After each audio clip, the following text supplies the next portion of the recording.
ההתארגנויות בוקר האלה, לסדר להן את השיער,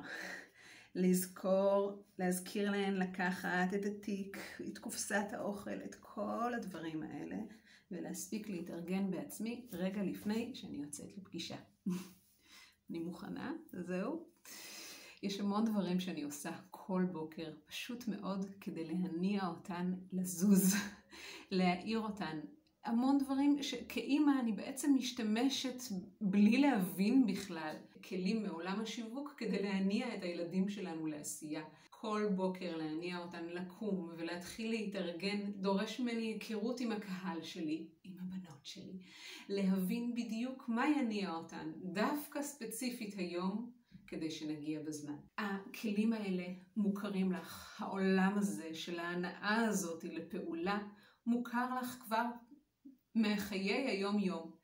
פשוט מאוד לקחת את הכלים האלה ולהכניס אותם לתוך הכתיבה.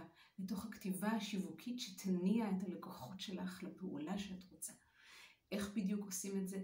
איך כותבים תוכן שיווקי נכון? כל זאת בפוסט שאני מצרפת פה עם כל המידע, ואני מזמינה אתכם להתחיל ולנוע, להתחיל ולכתוב. אני כאן, החברות האחרות כאן, ואנחנו נשמח מאוד לראות את הפוסטים שלכם, ואני אכוון אתכם. ביי.